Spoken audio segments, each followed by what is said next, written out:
প্রতিবাদ করার মতো না। আমি একলা লেখালেখি করি, আমার কথা খেয়ে শুনি।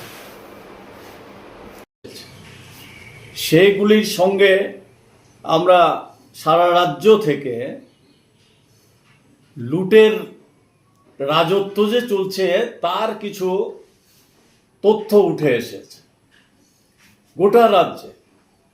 এটা অন্যান্য দপ্তরে যেমন চলছে, ফিশারি দপ্তর, মৎস্য দপ্তর, তফসিলি কল্যাণ দপ্তর আরও জঘন্যভাবে চলছে।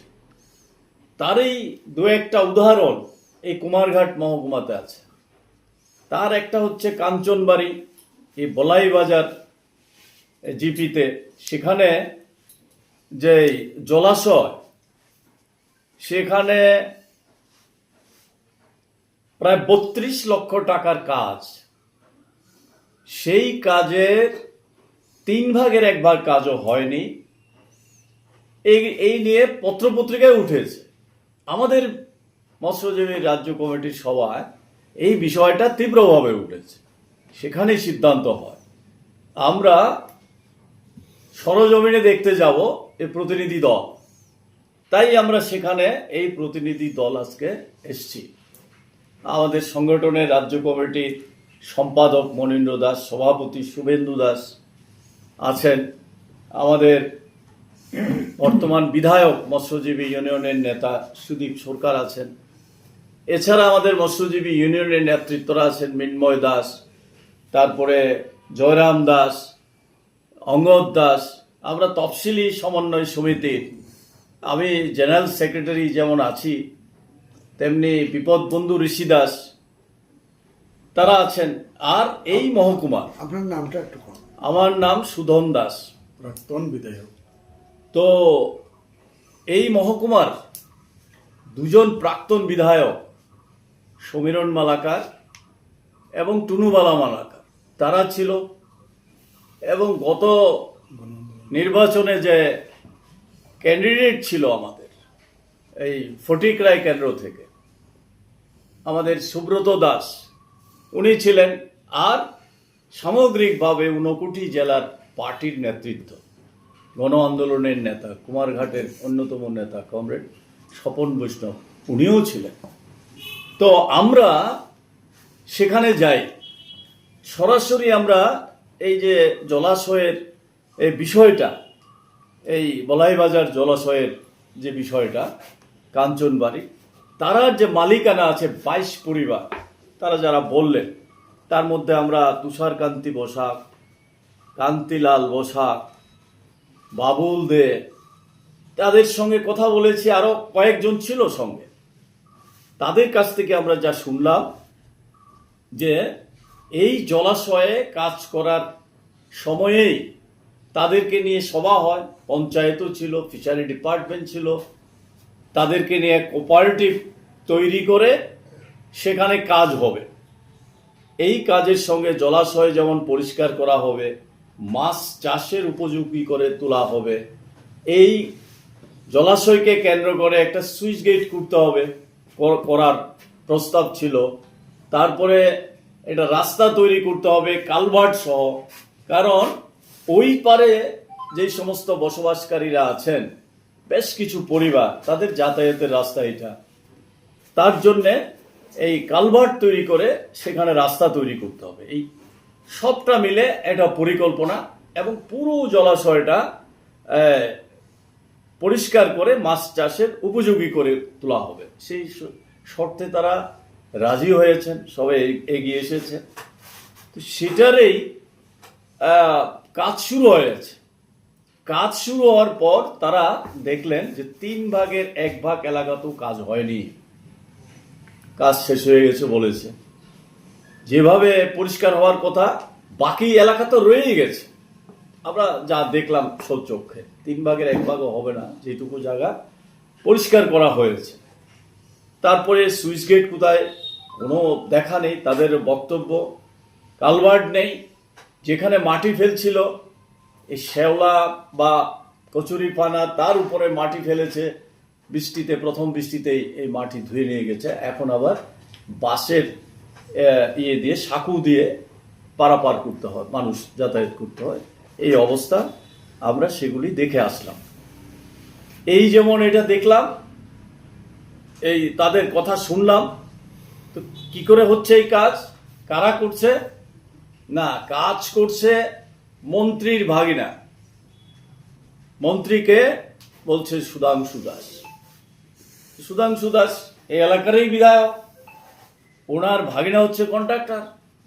তো কে বলবে এগুলি নিয়ে কথা? এটা যেমন এই কাঞ্চনবাড়ির ঘটনা দেখলাম, তারপরে আমরা গেলাম জগন্নাথপুর। সেখানে জগন্নাথপুর গিয়ে দেখলাম আরো এক বড় এই ঘোটালা সেখানে ঘটে আছে।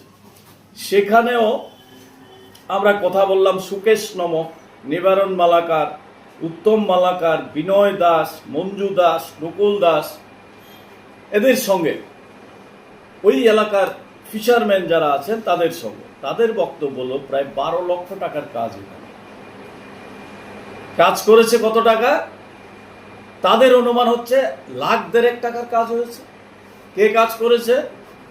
সে একই ভাগিনা। কার ভাগিনা? মন্ত্রী সুধাংশু দাসের ভাগিনা। সেখানেও মামা ভাগিনা, এখানেও মামা ভাগিনা।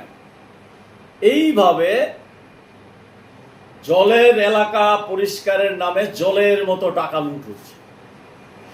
এই চলছে এই গোটা রাজ্যে। এর আগেই তো এই মন্ত্রী সম্পর্কে মন্ত্রী নিজের মুখ দিয়েই বেরিয়েছে যে আমরা তো কন্ট্রাক্টরের কাছ থেকে টাকা নিয়ে জনপ্রতিনিধিরা চলি, আমরা চলি। আমরা মানে আমরা জনপ্রতিনিধিরা মন্ত্রিসভার কাউকে বাদ দিয়ে বলেছে ঘটনা তা না, মন্ত্রী বিধায়ক যারা আছেন তারা।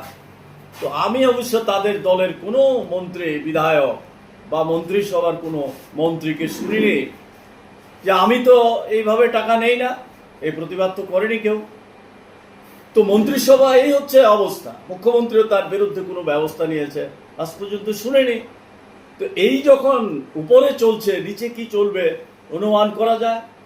এটা হচ্ছে সারা রাজ্যের জলাশয় মৎস্যজীবীদের জীবিকা নিয়ে দুর্নীতি, একেবারে একটা ওই মানে তার একটা নমুনা মাত্র। সারা রাজ্যে এইভাবে চলছে। এখানেও লক্ষ লক্ষ কোটি কোটি টাকার এই যে কাজ হচ্ছে, এই সমস্ত কাজ নিয়ে বিগত এই বছরগুলিতে 2008 মানে 18 পর থেকেই এই দুর্নীতি চলছে। আর ইদানিং তার তীব্রতা বৃদ্ধি পেয়েছে। এই সব শুনে আমরা সরাসরি গেলাম ফিশারি ডেপুটি ডাইরেক্টরের কাছে।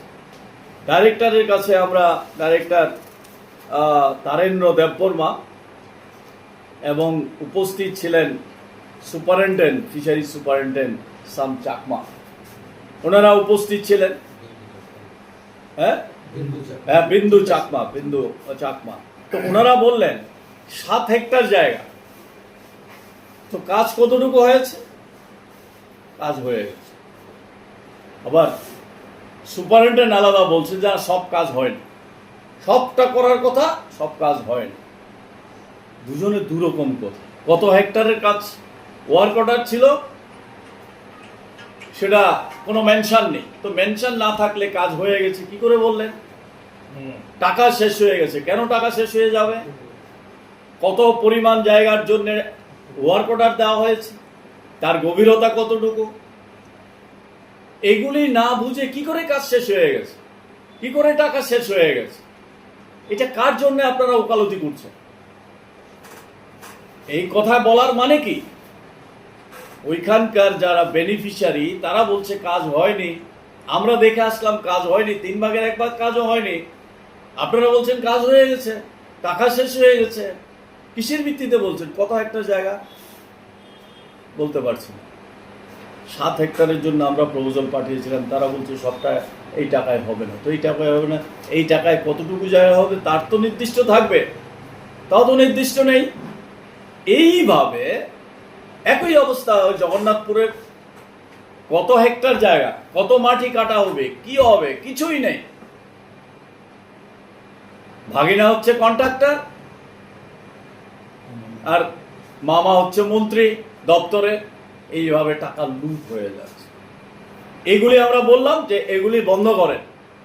যদি কাজ না হয়ে থাকে বলুন কাজ হয়নি, কাকে সার্টিফিকেট দেওয়ার জন্যে, কাকে দুর্নীতি করার জন্য আপনাদের মুখ দিয়ে এই সমস্ত কথা বের করা হচ্ছে, আমরা তা প্রতিবাদ করেছি। আমরা ডাইরেক্টরের কাছেও যাব, রাজ্য স্তরে এই বিষয়গুলি নিয়ে আমরা আন্দোলন করব।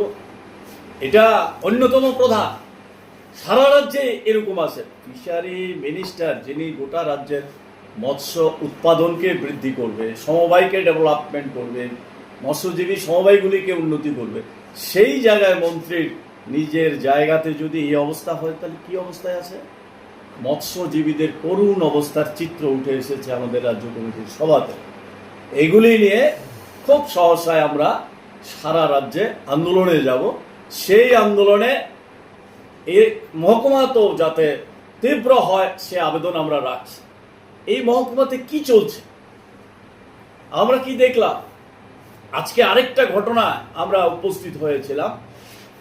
স্বাগত ঘোষ, 28 বৎসর বয়সে MSc পাস যুবক, তার মৃত্যু হয়েছে, অস্বাভাবিক।